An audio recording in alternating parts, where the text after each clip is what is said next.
नमस्कार। आज का टॉपिक है संज्ञा प्रकरण। संज्ञा प्रकरण लघु सिद्धांत कौमुदी से। इससे पहले 4 सूत्र यानी कि हलन्त्यम, अदर्शन लोपः, तस्य लोपः, आदि अंत्यन संहिता, इन 4 सूत्रों पर हम बात कर चुके हैं। उम्मीद करता हूं आपने वो वीडियो देख ली होगी और 4 सूत्रों को भली भांति समझ चुके होंगे। ये जो संज्ञा प्रकरण टॉपिक है, बीए प्रथम सेमेस्टर संस्कृत के विद्यार्थियों के लिए महत्वपूर्ण होने वाला है। आइए देखते हैं सूत्र नंबर 5।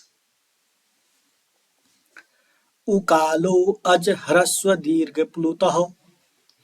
बच्चों, इस सूत्र को अगर आपको पढ़ना आ गया तो आप इस सूत्र का मतलब बहुत जल्द समझ जाएंगे। और सूत्र जटिल नहीं है। एक बार आज आप देखिए, उकालो, उकालो को हम अगर अलग कर दें तो ये हो गया उकालो। उसके बाद अज, अज को हम कह देंगे अच, औच, अच माने होता है स्वर। अब स्वर 3 प्रकार के होते हैं। अच, अज को हम अच कहेंगे, अच, अच माने स्वर होता है। तो ह्रस्व दीर्घ प्लुत स्वर 3 प्रकार के हो गए बच्चों, ह्रस्व स्वर, दीर्घ स्वर और पुलुत स्वर। अब समझ में आ जाना चाहिए आपको। अज माने होता है स्वर, अज, अज हो गया, इसको हम अच, ज का च बना देंगे, अच हो गया। अच माने स्वर। स्वर 3 प्रकार के होते हैं, एक ह्रस्व स्वर होता है, एक दीर्घ स्वर होता है, एक पुलुत स्वर हो गया। इतना आप समझ गए बच्चों। इस सूत्र में आपने ह्रस्व दीर्घ पुलुत देख लिया है। तो अब हम ये ह्रस्व दीर्घ पुलुत क्या है बच्चों, स्वर के 3 भेद हैं मात्रा के हिसाब से। ह्रस्व मात्रा के हिसाब से, मात्रा के आधार पर स्वर कितने प्रकार के होते हैं? 3 प्रकार के होते हैं। कौन कौन से? ह्रस्व स्वर, दीर्घ स्वर, पुलुत स्वर। अब हम ह्रस्व स्वर किसे कहते हैं सीखेंगे, दीर्घ स्वर किसे कहते हैं सीखेंगे, पुलुत स्वर किसको कहते हैं सीखेंगे, और बहुत सरलता के साथ आपके समझ में आ जाएगा। बस आपको बहुत ध्यान देने की आवश्यकता है। तो यहां पर उकालो लिखा है, उकालो, ऊ का उदाहरण दिया है। ह्रस्व किसको कहते हैं? देखो, ह्रस्व किसको कहते हैं, दीर्घ किसको कहते हैं, प्लुत किसको कहते हैं, जब हम सीखेंगे तो उदाहरण देंगे उकालो का। ठीक है, उकालो क्या है, उससे पहले हम ह्रस्व दीर्घ पुलुत सीखेंगे, उकालो उसके बाद सीखेंगे। आइए अब इसको हम वैसे कर देते हैं। उकालो अज ह्रस्व दीर्घ प्लुतः। यह ह्रस्व दीर्घ और प्लुत संज्ञा विधायक सूत्र है। अर्थात इस सूत्र से आप जानेंगे कि ह्रस्व क्या है, दीर्घ क्या है और प्लुत क्या है। अच्छा, एक मात्रिक अर्थात एक मात्रा के समान उच्चारण काल वाले को ह्रस्व स्वर कहते हैं। आपको मालूम है बच्चों, बता दिया है कि ये 3 के 3 जो हैं स्वर के 3 भेद हैं, ह्रस्व स्वर, दीर्घ स्वर और पुलुत स्वर। अब ह्रस्व स्वर किसको कहते हैं? जिसके उच्चारण में एक मात्रा का समय लगता है, उसको ह्रस्व स्वर कहते हैं। ह्रस्व का मतलब छोटा स्वर, सबसे छोटा। और सबसे छोटा क्यों? क्योंकि इसमें, इसके उच्चारण में केवल एक ही मात्रा लगती है, अ, ई, उ। ये जो अ है, इसमें एक ही मात्रा लगती है। ई में भी एक ही मात्रा, छोटी ई कहते हैं ना। उ, छोटा उ, छोटा। ह्रस्व का मतलब छोटा, छोटी ई, छोटा उ, ह्रस्व मतलब छोटा। अब इनको छोटा ई, छोटा उ क्यों कहा? जब बच्चों को बताते हैं, जब तुम बच्चे थे तब को तुमको क्यों कहा गया कि ये छोटे हैं? क्योंकि इसमें ये छोटे इसलिए हैं क्योंकि इसमें एक मात्रा का उच्चारण का समय लगता है। एक ही, जब हम इनका उच्चारण करेंगे एक ही मात्रा का समय लगता है। तो सूत्रानुसार ह्रस्व स्वर आप समझ गए होंगे बच्चों, जिसका उच्चारण करने में एक मात्रा का समय लगता है। अर्थात जो एक मात्रा वाला होता है, एक मात्रिक होता है, उसको ह्रस्व स्वर कहते हैं। जैसे अ, इ, उ। ह्रस्व स्वर समझ गए बच्चों? हाँ। आप समझ गए। अब हम क्या सीखेंगे, दीर्घ स्वर किसके कहते हैं। ह्रस्व को छोटा कहा तो दीर्घ को बड़ा कह देंगे, ठीक है। और ये अ का बड़ा कौन होता है, छोटी ई का बड़ा कौन होता है, छोटा ऊ का बड़ा कौन होता है, ये तो आता ही है आपको, उसी को हम दीर्घ स्वर कहते हैं। अच्छा, दीर्घ स्वर किसको कहते हैं, जिसमें जो दो मात्रिक होता है, द्विमात्रिक होता है और जिसके उच्चारण में दो मात्रा का समय लगता है, उसको दीर्घ स्वर कहते हैं। द्विमात्रिक है अर्थात दो मात्रा के समान उच्चारण काल वाले को दीर्घ स्वर कहते हैं। जैसे आ, अ छोटा था ना, उसका बड़ा हो गया आ, दीर्घ माने बड़ा। बड़ी ई, बड़ा ऊ, ठीक हो गया बच्चों। तो दीर्घ स्वर भी आप समझ गए होंगे। अब सीखते हैं प्लुत स्वर किसको कहते हैं। प्लुत स्वर इसको कहेंगे जिसमें ह्रस्व से भी ज्यादा दीर्घ भी ज्यादा समय लगता है, अर्थात जो त्रिमात्रिक है। ह्रस्व में एक मात्रिक, दीर्घ में द्विमात्रिक और प्लुत में त्रिमात्रिक, जिसमें तीन मात्रा का समय, जिसके उच्चारण में, जिस स्वर के उच्चारण में तीन मात्रा का समय लगता है उसको त्रिमात्रिक भी कहते हैं और उसे प्लुत स्वर कहते हैं।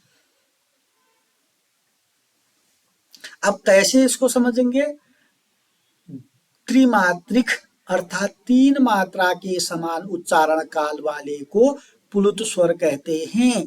जैसे आ को ऐसे करेंगे, देखो जैसे ओ का ना, ओ एक मात्रा लगा तो ह्रस्व स्वर, आ दो मात्रा लगे दीर्घ स्वर।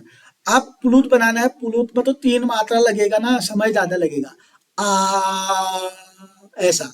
जैसे संगीत तज्ञ जो है आलाप लगाते हैं, आ, ये है बच्चों प्लुत स्वर। ई, ऊ, ये प्लुत स्वर है बच्चों। उकालो अज ह्रस्व दीर्घ प्लुत में आप ह्रस्व स्वर किसको कहते हैं, आप दीर्घ स्वर किसको कहते हैं, प्लुत स्वर किसको कहते हैं, उदाहरण के साथ समझ गए होंगे।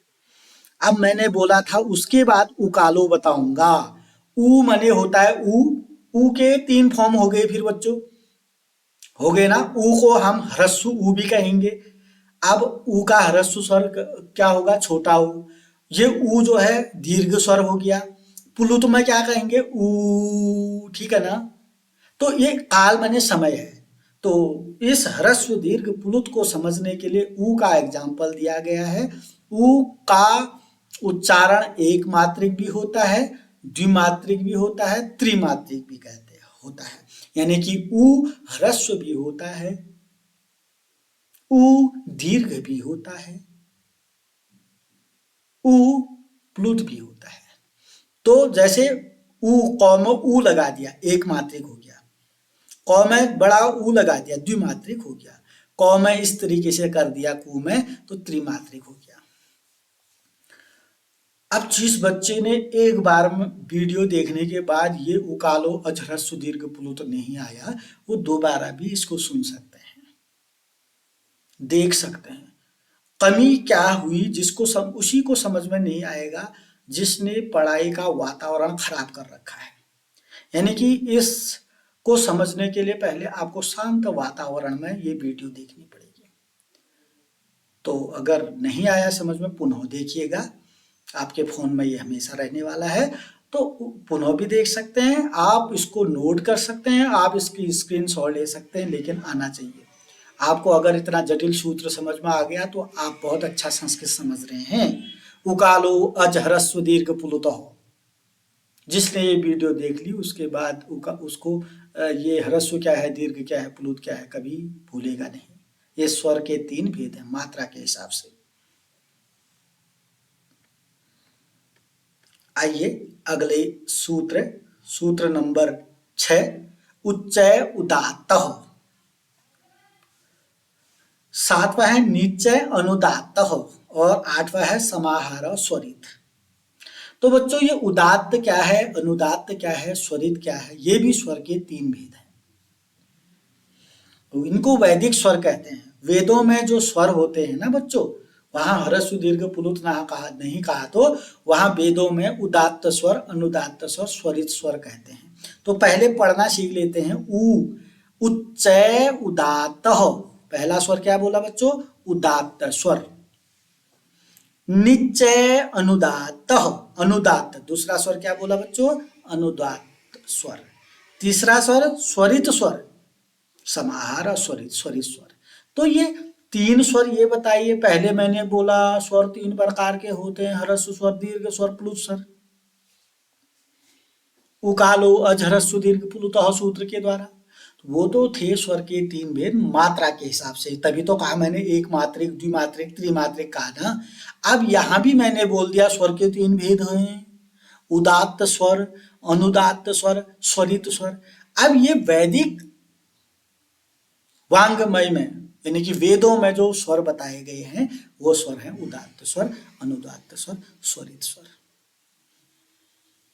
वैदिक स्वर भी तीन प्रकार के होते हैं बच्चों, उदात्त स्वर, अनुदात्त स्वर, स्वरित स्वर। अब हम उदात्त स्वर किसको कहते हैं, अनुदात्त स्वर किसको कहते हैं, स्वरित स्वर किसको कहते हैं, सूत्र के माध्यम से सीखते हैं। यह सूत्र संज्ञा प्रकरण में है और आपकी परीक्षा में आने वाले हैं। आइए उदात्त किसको कहते हैं, छठा नंबर का सूत्र है उच्चय उदात्त हो। उच्चय माने ऊपरी भाग। किसका ऊपरी भाग? जो हमारे तालु आदि मुखमय वर्णों के उच्चारण स्थान के ऊर्ध्व भाग से उच्चरित स्वर को उदात्त स्वर कहते हैं। अब फिर से समझाता हूं बच्चों, आपने इससे पहले सुने होंगे ना, उच्चारण स्थान कंठ होता है, तालु होता है, मूर्धा होता है, दंत होता है, ओष्ठ होता है, ये उच्चारण स्थान है।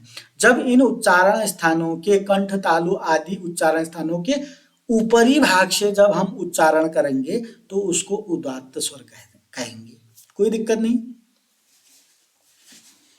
जिस स्वर का उच्चारण कंठ, तालु आदि उच्चारण स्थानों के ऊपरी भाग से करेंगे ना बच्चों, उच्चय माने ऊपरी भाग से, ऊर्ध्व भाग से, तो उसको उदात्त कहेंगे। बस तालु आदि मुख में वर्णों के उच्चारण स्थानों के ऊर्ध्व भाग से उच्चरित स्वर उदात्त कहलाता है।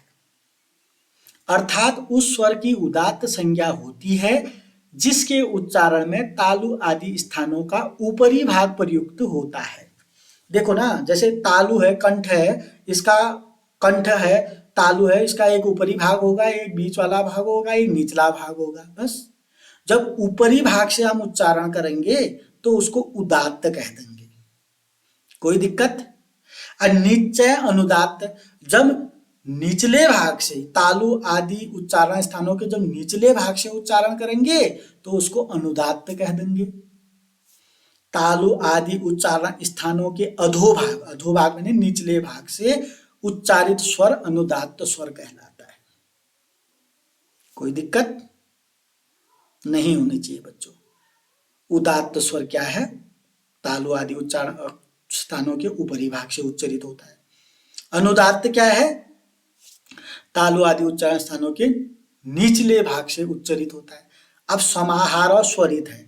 स्वरित क्या है बच्चों? उदात्त और अनुदात्त दोनों का सम्मिश्रण, मिलान जिस स्वर में होता है उसे स्वरित कहते हैं। स्वरित किसे कहते हैं? जब उदात्त को ऊपरी भाग से उच्चरित किया, अनुदात्त को निचले भाग से उच्चरित किया, तो स्वरित को मध्य वाले भाग से उच्चरित किया जाता है। तालु आदि उच्चारण स्थानों के मध्य भाग से उच्चरित होने वाले वर्ण को स्वरित स्वर कहते हैं। उदात्त और अनुदात्त दोनों स्वरों का सम्मिश्रण अथवा मिलान जिस स्वर में होता है उसे स्वरित स्वर कहते हैं। यानी कि आप ऐसा भी कह सकते हैं, उदात्त और अनुदात्त का सम्मिश्रण स्वर को स्वरित स्वर भी कहते हैं, ऐसा कह सकते हैं। और दूसरा, कंठ, तालु आदि के मध्य भाग से उच्चरित स्वर को स्वरित स्वर कहते हैं। सूत्र नंबर 6 अगर आपको आ गया तो कमेंट में जरूर बता दीजिएगा। सूत्र नंबर 7 अगर आपको आ चुका है तो एक लाइक वाला बटन होगा, उसको जरूर दबा दीजिएगा। और समाहार और स्वरित सूत्र अगर आपको आ चुका है तो अपने दोस्तों के साथ इसको जरूर शेयर करिएगा। तो उच्चय उदात्त, निश्चय अनुदात्त, समाहार स्वरित, ये जो उदात्त अनुदात्त स्वरित हैं वैदिक वांग्मय के में 3 प्रकार के स्वर बताए गए हैं बच्चों।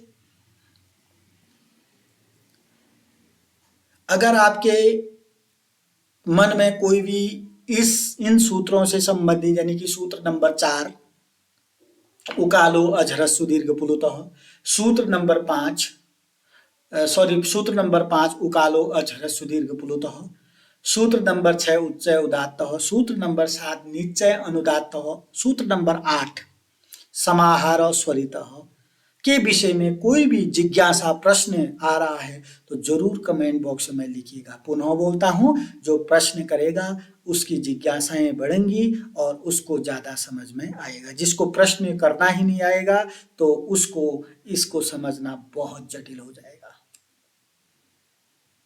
तो प्रश्न जरूर करिएगा। तो 14 सूत्रों में से 8 सूत्रों पर वीडियो में बना चुका हूं। अगली वीडियो में मैं आपके सम्मुख अन्य जो 6 सूत्र हैं उनको लेकर आऊंगा। अभी के लिए इतना ही। नमस्कार, धन्यवाद।